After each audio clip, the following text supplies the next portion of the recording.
Bonjour, bonsoir, tout dépend de la regarde, vous regardez cette vidéo. On se retrouve comme l'année dernière dans le même décor, entouré de mon sapin et d'un faux feu de cheminée de Noël pour parler romance de Noël.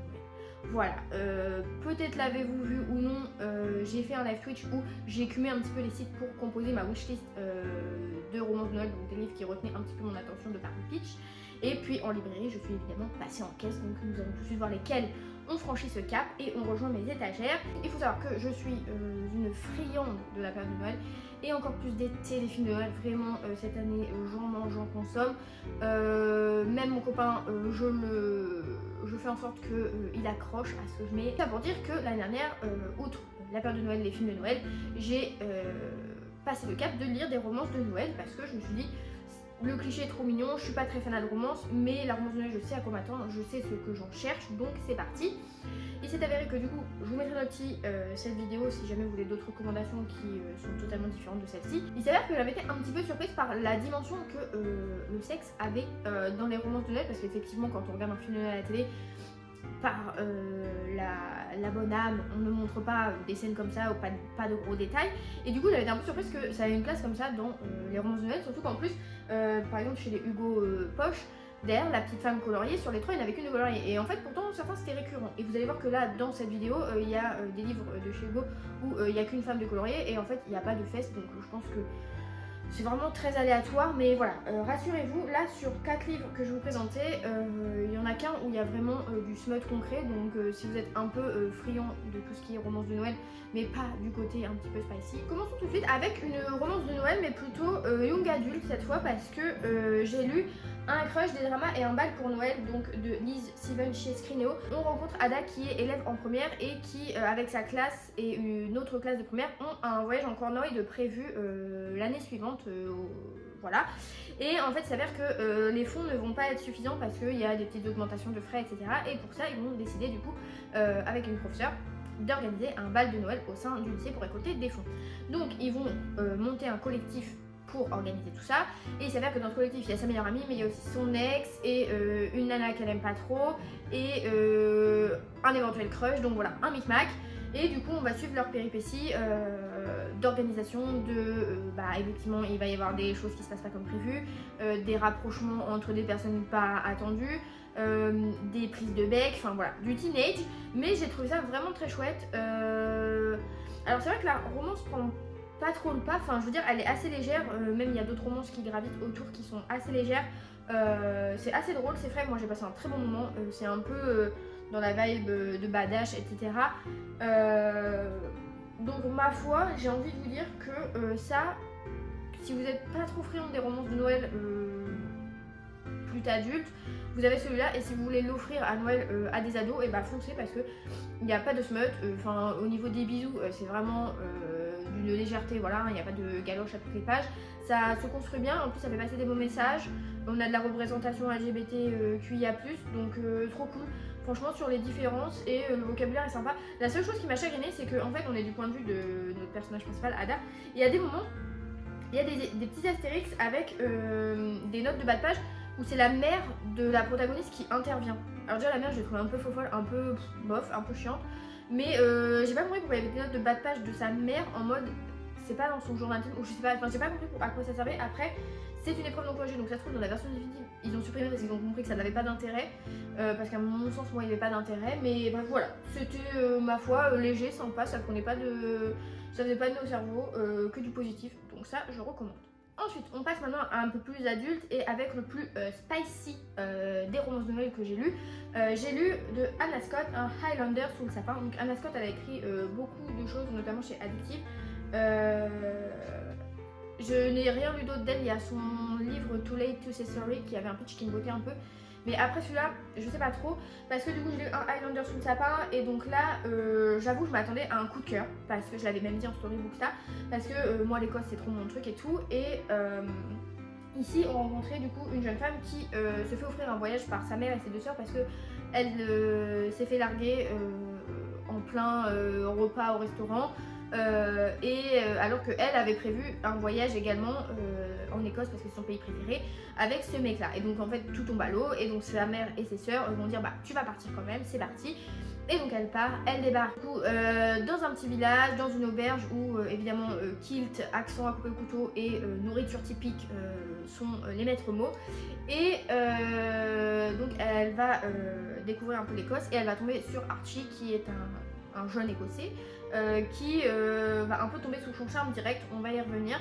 Et voilà, de fil en aiguille, ils vont se réveiller parce qu'il s'avère que Archie a une position hiérarchique sociale un petit peu guindée et il va un peu lui cacher. Donc on a un peu ce truc de mensonge et tout, mais enfin c'est un peu confus comment je l'explique, mais je veux pas trop en dire pour pas spoiler. Mais du coup, première chose qui m'a dérangée, c'est que je m'attendais à un slow burn. Je m'attendais en fait à ce que notre protagoniste, elle s'appelle Romy, ouais c'est ça, que Romy elle découvre, elle visite un peu et tout machin, puis plusieurs fois elle tombe sur cet écossais qui est originaire d'ici, et voilà, de fil en aiguillette ça se fait. Il s'avère que là, dès la 15e page, c'est déjà le coup de foudre de son côté à lui, parce qu'on a un double point de vue, on a son point de vue à elle et son point de vue à lui, et de son point de vue, il est direct avec le pinceau tout droit, tout tendu, il ne veut que l'embrasser, what the fuck. Alors, du coup, disclaimer, parce que peut-être il y a deux lectures. Il y a la lecture où moi je l'ai lu en mode c'est trop rapide, alors je voulais un slow burn, c'est un peu sorti du chapeau, bof, genre ça va trop vite, genre il lui a juste servi un verre, il l'a amené à sa chambre dans l'auberge et hop ça y est il est sous son charme, what the fuck mec calme-toi. Ou alors on a ce côté où on le prend en tant que lecture, c'est un coup de foudre, si on y croit, ils tombent l'un sur l'autre et voilà il est direct attiré par elle parce que il a un peu un background un peu sulfureux et tout. Et donc là, le fait qu'il ait une attirance un peu plus concrète pour une femme, ça le change, enfin je sais pas. Mais du coup, ouais, j'ai trouvé ça un peu très rapide parce que vraiment, dès le dès les premières pages, il n'y a pas de, en fait, il n'y a pas de tension. Il n'y a pas de tension qui se crée, il n'y a pas de suspense parce qu'on sait du coup, forcément, je veux dire, c'est une romance de Noël. Mais du coup, là, après, j'ai bien aimé le côté écossais, j'ai vraiment voyagé pour ce que j'en connais. J'ai trouvé que c'était assez fidèle, que c'était ça à l'essentiel, que ça s'épanchait pas. J'aurais peut-être aimé, oui, que du coup Romy passe un peu plus de temps à visiter des trucs parce que là on s'arrête vraiment sur des visites assez précises. C'était sympa, mais malheureusement ça n'a pas été le coup de cœur que j'ai escompté. C'est pas grave parce que la lecture suivante, elle a davantage répondu à mes attentes. Donc dans mes petits achats thématiques Noël, il y avait des romances, mais j'avais aussi un petit cozy mystery de Noël que je vous présenterai dans le bilan du mois.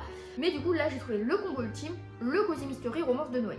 Alors là, vous allez me dire, ça réunit vraiment tout ce qu'un public cozy mystery et un public romance de Noël peuvent aimer, paf, choc à pic. J'ai lu Noël est une arnaque de Tamara Baliana. Donc comment ne pas être convaincu par ces petits chalets typiques des marchés de Noël.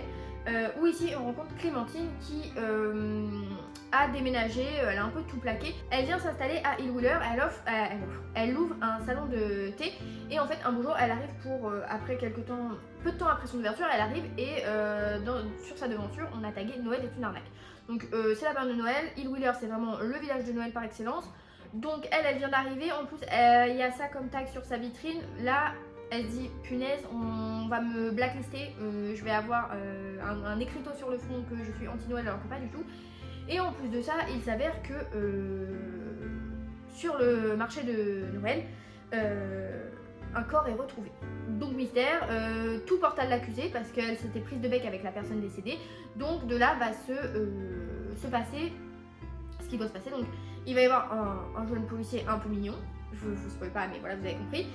Et en parallèle, notre chère Clémentine va s'allier avec Davy qui est une autre personnage qui est fan de true crime et tout, donc ils vont vouloir enquêter de leur côté. Donc voilà, le côté un petit peu cozy mystery.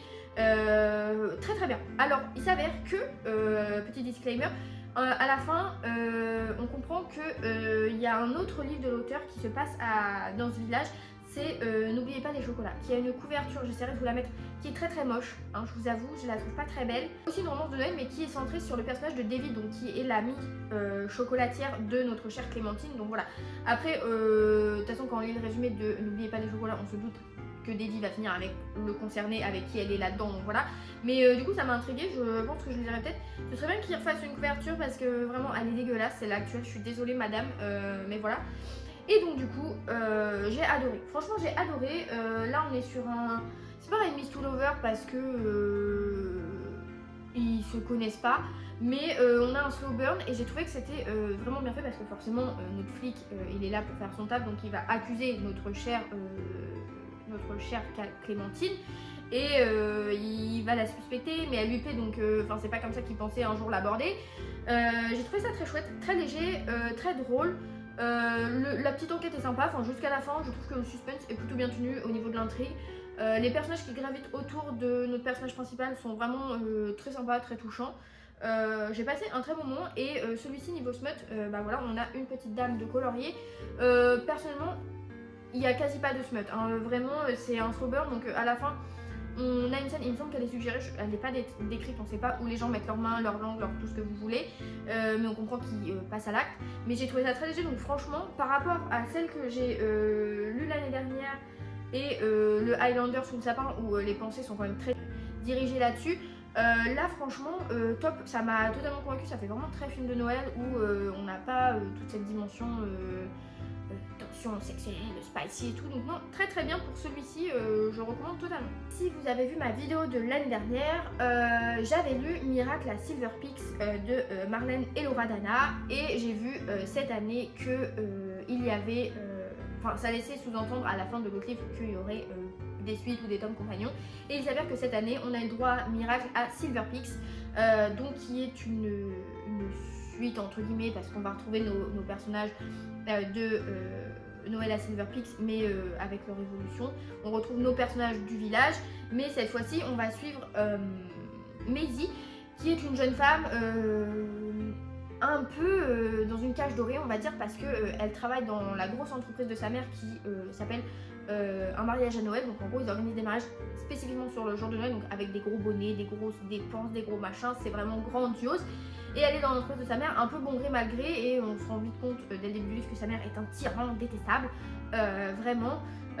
Et du coup, cette tyranne, je ne sais pas s'il y a un féminin pour tyran, va dire à sa fille: écoute ma cocotte, tu fais rien de propre dans ta vie, je vais te marier à un pecno qui est blindé parce que ça l'arrange et ça fait une bonne image pour son nom. Et elle va se marier le jour de Noël, comme ça vraiment tout corel, super et tout. Et là, Maisie tombe des nues et sa meilleure amie Aria va manigancer tout un truc pour qu'elle puisse fuir sans que sa mère soit au courant.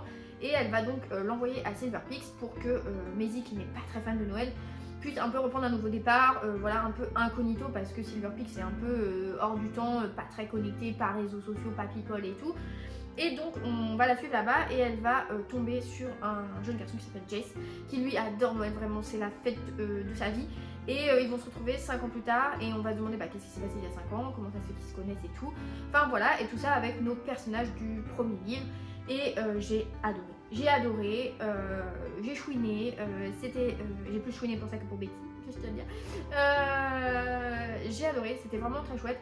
Pareil, il n'y a pas de smut dans celui-là, donc vous voyez on a une petite dame de colorier, mais ok, à un moment on évoque un vibromasseur, mais elle l'utilise jamais, enfin voilà, je veux dire, il y a l'évocation de certaines choses, mais il n'y a pas de grandes effluves de spicy, pas du tout, donc vraiment comme Noël est une arnaque, vous pouvez foncer pour celui-là. Il y en avait plus dans Noël à Silver Peaks, mais dans celui-là, non, vraiment c'est très simple, on est vraiment focus sur l'esprit de Noël, le retrouver, Maisie qui se reconstruit.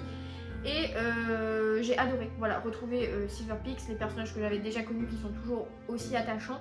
Il y a un moment, on retrouve aussi le personnage de Maya, donc qui est la sœur de l'un des personnages principaux de l'autre livre, qui annonce qu'elle va aller, elle veut être rancher et elle va aller faire en gros un stage ou ses études dans un truc de cow-boy. Et je me dis vraiment, si l'auteur elle peut nous sortir un spin-off sur ce personnage en mode romance de cow-boy, moi je signe direct, parce que j'en cherche partout, je n'en trouve pas.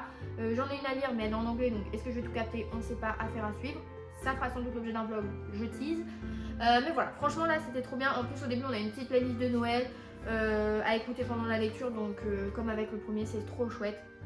Donc j'ai passé un très bon moment. Donc voilà pour ça, c'est une vidéo, j'ai lu pour vous un petit peu courte, j'espère comme ça fera un truc un peu plus digeste par rapport à mon bilan lecture qui était interminable. Je suis désolée, vraiment pour 2025 je trouve une solution pour que certaines vidéos à lecture soient plus digestes et plus concises.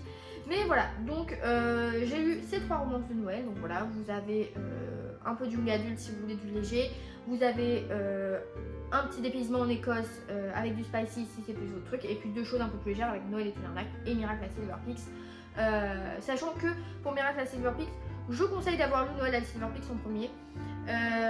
j'avais repéré d'autres livres un peu dans ma wishlist que j'ai pas pris, d'auteurs que j'ai lus l'année dernière, où je pensais également que ça pourrait amener à des tomes compagnons, mais en fait en lisant les pitchs, je me suis dit que c'était pas du coup les tomes compagnons auxquels je m'attendais. Donc ma foi, écoutez, peut-être un coup ça viendra, peut-être que je les lirai l'année prochaine ou quoi et je me rendrai compte que j'avais tort, parce qu'ici on reconnaît cette heure, il n'y a pas de souci. Mais du coup, j'espère que vous passez un bon mois de décembre. Je vous poste cette vidéo normalement le mercredi, je ne sais pas combien, 10 peut-être, 11, je sais pas. Mais comme ça, c'est un peu mi-décembre, donc si vous voulez vous ruer en librairie pour vous procurer ces petites romances de Noël, n'hésitez pas, je vous les recommande toutes chaudement. Franchement, l'année dernière j'avais eu quelques déceptions je crois, mais pas cette année, donc je suis plutôt contente, j'ai visé juste. Ça y est, je sais ce que je cherche en romance de Noël à l'écrit notamment, parce qu'en film je suis le bon public pour tout qui est des biscuits, des machins, des trucs, j'adore. Donc voilà, j'espère que si Noël pour vous c'est ce genre de rendez-vous ultra festif et que vous adorez, que vous êtes à fond, et n'hésitez pas aussi à me faire des recommandations de livres ou de films en commentaire. Sur ce, je vais aller m'atteler à transférer les vidéos pour faire le montage rapidement. Et puis, je vous dis à la prochaine. Salut!